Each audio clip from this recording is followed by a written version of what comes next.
আলোচনা করতে চাই এবং আপনি খুব সুন্দর করে বললেন যে আমাদের দেশ যে অবস্থায় গিয়েছিল সেখানে এই নির্বাচনটি প্রয়োজন ছিল। যদিও বিতর্ক আছে, কারণ বড় একটি রাজনৈতিক দলকে বাইরে রেখে নির্বাচন হয়েছে। এটি যতই স্বচ্ছতা কিংবা সুষ্ঠু নিরপেক্ষর কথা আসুক, আমি ব্যক্তিগতভাবে গণমাধ্যম কর্মী কখনোই বলবো না, কারণ আপনি যখন একজনকে আগেই মাঠ থেকে বের করে রাখেন তারপরে আপনি নির্বাচন করেন। তো সেক্ষেত্রে আমি আরেকটু বিষয় জানতে চাই খালিকুজ্জামান, সেটি হচ্ছে সবচেয়ে আমি বলবো যে বাংলাদেশের স্বাধীনতার পর সবচেয়ে বড় যে রাজনৈতিক ক্যারিয়ারের সফলতা সেটি হচ্ছে জামায়াতে ইসলামের। তো আপনার কি মনে হয় যে জামায়াতে ইসলাম বিরোধী দল হিসেবে কেমন সফলতা পাবে? জি, আপনি খুবই সঠিকভাবে বলেছেন। সব মানুষ কিন্তু বলছে যে বিএনপি ল্যান্ডস্লাইড ভিক্টরি পেয়েছে 212টা 300-র মধ্যে, ঠিক না? আমি ব্যক্তিগতভাবে মনে করি ইয়েস, তারা ভিক্টরি পেয়েছে নিঃসন্দেহে। কিন্তু আপনি যদি মৌলবাদী এবং ইসলামী দলগুলোর যে উত্থান দেখেন, তারা হচ্ছে সবচেয়ে বড় ভিক্টরি পেয়েছে বাংলাদেশ এবারের ইলেকশনে। কারণ ওদের সর্বোচ্চ মানে সিট ছিল 18, সেখান থেকে প্রায় প্রায় 3 গুণ বাড়িয়ে নিয়ে আপনার 70-এর উপর চলে গেছে ওদের যে জোট। এটা নাম্বার 1। নাম্বার 2, ওদের ভোটের যে পার্সেন্টেজ মানুষের, সেটা কখনো 7-8%-এর বেশি ছিল না। এবার আওয়ামী লীগ না থাকার কারণে হোক, যে কারণে হোক, ওদের ভোটের পার্সেন্টেজ 30%। আপনি ইমাজিন করতে পারেন যে 7 থেকে 30%, মানে প্রায় 4 গুণের বেশি ভোটের সংখ্যা ওদের বেড়েছে। এবং এই জিনিসটা ওরা বিরোধী দল হিসেবে কেমন হবে এটা তো সময়ই বলে দিবে। তবে আমার মনে হয় যে ওরা আসলে মানে খুবই শৃঙ্খলাবদ্ধ একটা দল, এই জন্য ওরা এতটা এগিয়ে গিয়েছে। তো ওরা বিএনপিকে খুব বেশি যে শান্তিতে থাকতে দেবে এটা আমার মনে হয় না। ওরা যথেষ্টই চেষ্টা করবে যে নিজেদের মাসল ফ্লেক্স করার জন্য। এবং তবে একটা জিনিস ভালো হয়েছে যে এই প্রথমবার বাংলাদেশে আমরা দেখলাম স্পষ্টভাবে কত মানুষ আসলে ইসলামী রাজনীতিটা পছন্দ করে। এটা আউট ইন দ্য ওপেন হয়ে গেল, বুঝতে পারলাম। এখন যদি সেটাকে মোকাবেলাও করতে হয় বা ওদের সাথে কি বলে আপনার প্রতিযোগিতা করতে হয়, যেভাবেই বলেন, যারা অন্যরা যারা বাইরের গণতন্ত্রকামী উদারনৈতিক এবং প্রগতিশীল শক্তি, আমার ধারণা তাদের বোধোদয় হওয়া প্রয়োজন যে কিভাবে এই শক্তিকে মোকাবেলা করা যাবে। আপনি জানেন যে তারা মুখে যায় বলুক, তারা আসলে যে ধরনের শাসন বাংলাদেশে চায় সেটা হচ্ছে পশ্চাৎগামী, সেটা হচ্ছে আফগানিস্তানের শাসন, সেটা ইরানের শাসন। আফগানিস্তানে আজকে একটা আইন করেছে যে মহিলাদেরকে পিটানো যাবে পর্যন্ত তার হাড় না ভাঙা গেছে। জামাতরা হয়তো এই লেভেলে নিবে না, বাংলাদেশে হয়তো নিবে না, কিন্তু ওরা মনে কি আছে এটা তো জানি না। ওরা তো আসলে এক ধরনের মুনাফেক, সবসময় মুখে বলে একটা করে অন্যটা। তো ওরা যদি আস্তে আস্তে ক্ষমতায় গিয়ে এরকম মানে এক্সট্রিম পজিশন নিয়ে নেয়, সেটা ওদের নারীদের ব্যাপারে এত বাংলাদেশের মতো জায়গায় ওরা যেসব পজিশন নিল, যেসব কথা বললো, যেসব বক্তব্য ওরা দিয়েছে, আল জাজিরা থেকে শুরু করে টুইটারে বলেন, এক্সে বলেন, কিংবা পরে অবশ্য ওরা ব্যাকট্র্যাক করেছে, এটা নাকি তাদের কথা না। কিন্তু সর্বোচ্চ নেতা না হলেও দ্বিতীয় তৃতীয় নেতারা কিন্তু এই ল্যাঙ্গুয়েজে অহরহই কথা বলে যাচ্ছে মহিলাদের ব্যাপারে। তারপরে স্বাধীনতা যুদ্ধ নিয়ে, তারপরে হচ্ছে তারা স্বাধীনতার যুদ্ধে নাকি তারা ইতিহাস লিখবে। এবং স্বাধীনতার যুদ্ধের ইতিহাস যদি তাদের লিখতে হয় তাহলে লিখুক, তারা কি করেছিল সেটা তো মানে দেশের সব মানুষ তো মরে যায় না, আমরা তো স্বাধীনতা যুদ্ধের সময় দেশেই ছিলাম, তাই না? তাই সুতরাং এই জাতীয় ব্যাপারগুলো আমার মনে হয় যে এখনো এই যে সংখ্যাটা যে ওরা কোথায় দেশটাকে নিয়ে যাবে এটা পুরোপুরি কিন্তু শেষ হয়ে যায়নি। ওরা অনেক বেশি এগিয়েছে।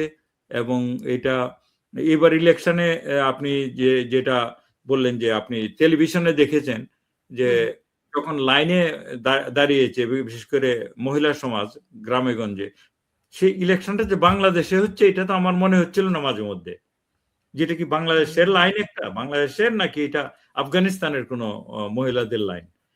এখানে আপনার বস্তাবন্দি হয়ে গিয়ে তার পিছনে কি পুরুষ দাঁড়িয়ে আছে নাকি ডাকাত দাঁড়িয়ে আছে নাকি নিনজা দাঁড়িয়ে আছে এটা তো আমি জানি না, আমরা জানি না। এরকম এরকম এরকম তো বাংলাদেশের মানুষের চেহারা ছিল না। হ্যাঁ, হিজাব করা ভালো, কিন্তু আপনি একটা বস্তাবন্দি হয়ে হাঁটবেন, এটা তো আমার কাছে রীতিমতো ভয় লাগে যে কি এর পিছনে কারা আছে। অনেস্টলি স্পিকিং খুবই ভীতিকর মনে হয় আমার কাছে। এবং তাদের সাথে আপনি যদি ইন্টারাক্ট করেন, মহিলারা যে করে, তারা খুব অ্যারোগেন্ট হয়, খুব বেয়াদব কিসিমের হয় মহিলাগুলি। এটা আমি দেখেছি, শুনেছি আমাদের আত্মীয় স্বজনের কাছ থেকে। কারণ তারা মনে করে তারা তারা হলিয়ার, তাদের কাছে বেহেস্তের টিকিট আছে, তারা যা বলবে সেটা অনেক বেটার। তো এই জন্য ওদের অ্যাটিচিউডটা হয় খুব অ্যারোগেন্ট কিসিমের, যে না, তোমরা সত্য। এরকম পর্দা পড়ছো না, বুকে কি বলে ওড়না জড়াচ্ছ না, তোমরা কি ইয়ে না মুসলমান না, তোমরা কি মরবে না। তো এই যে অ্যারোগেন্স, এটা এটা আর কি আমার কাছে খুবই ভীতিকর আমার দৃষ্টিতে। তারা যে কোনো মানুষ পলিটিক্স করতে পারে, ইসলাম নিয়েই করুক, কিন্তু এই যে অ্যারোগেন্স, এই যে চাপিয়ে দেওয়া, এটা তো কোনোভাবে মেনে নেওয়া যায় না। যারা বাংলাদেশের অভ্যুদয় বিশ্বাস করতো না, তাদেরকে রাজনীতি করতে দেওয়া হচ্ছে, এটি আমার কাছে অনেক বেশি মনে হয়। তারপরে তারা এরকম ভাবে আপনাকে ডিকটেট করবে এক্স্যাক্টলি কি কাপড় আপনি পরতে পারবেন, এক্স্যাক্টলি কয় ঘন্টা আপনি কাজ করতে পারবেন। এইগুলি তো হচ্ছে যে আসলে খুবই ভীতিজনক বাংলাদেশের। তবে আপাতত রক্ষা পাওয়া গেছে আমার দৃষ্টিতে, অন্তত যদি সঠিকভাবে চলে 4-5 বছরের হয়তোবা ওরা বিরোধী দলে থাকবে। কিন্তু যদি এই মৌলবাদের উত্থানকে বাংলাদেশে থামানো না যায়, তাহলে বাংলাদেশ পিছনে হাঁটবে। এটা আফগানিস্তান না হলেও কাছাকাছি পাকিস্তান টাইপের একটা দেশ হবে। আমরা যে পাকিস্তান থেকে ভাগ হয়েছি 71-এ, আপনি আমি সবাই জানি, পাকিস্তান থেকে আমরা বিভিন্ন সামাজিক সূচক থেকে শুরু করে অর্থনৈতিক সূচক, শিক্ষা দীক্ষার সূচক, নারী ক্ষমতায়নের সূচকে অনেক এগিয়ে আছি, কোনো কোনো ক্ষেত্রে ভারতের কাছ থেকেও এগিয়ে আছি কোনো কোনো ক্ষেত্রে। এটার থেকে আমরা পিছু হটবো, এটা তো আমি মনে করি আমাদের যে প্রগতিশীল এমনকি গণতন্ত্রকামী নারী সমাজ তারা এটা মানবে না, মেনে নেওয়া উচিত না। এবং সুনার অর লেটার আওয়ামী লীগ একদিন পলিটিক্সে আসবে, কারণ যারা অন্যায় করেছে, অপরাধ করেছে, তাদের আইন মোতাবেক বিচার হোক, এটা আমি বিপক্ষে না। কিন্তু কোটি কোটি লোক যে সিম্পলি একটা আদর্শের পক্ষে, তাদেরকে আপনি তো পার্মানেন্টলি এই দেশ থেকে উধাও করে দিতে পারেন না। তারা তো এই দেশের নাগরিক, তারা তো পলিটিক্স আসবে একবার। কিন্তু আমার হিসাবে যে জিনিসটা ভীতিকর, মনে করেন আওয়ামী লীগ এবার যদি ইলেকশনে থাকতো এই বছর, ধরেন আওয়ামী লীগ আছে, বিএনপি আছে, জামাতও আছে, তাহলে যদি জামাত যদি মানে আলাদা ইলেকশন করতো, বিএনপি যে ভোটগুলি পেয়েছে প্রায় মানে 50%, এইগুলির থেকে তো আসলে আওয়ামী লীগের ভোট ভাগ হতো, প্লাস যারা ভোট দিতে আসে না তারা এসে যোগ হতো। এই হিসাবটা যদি আপনি করেন, চিত্রটা কিন্তু ভয়ঙ্কর। এমনও হতে হয়তোবা যে ইসলামিস্ট যারা, তারা হয়তোবা আরো বেশি সিট পেয়ে এমনকি সরকারও গঠন করে ফেলতে পারতো।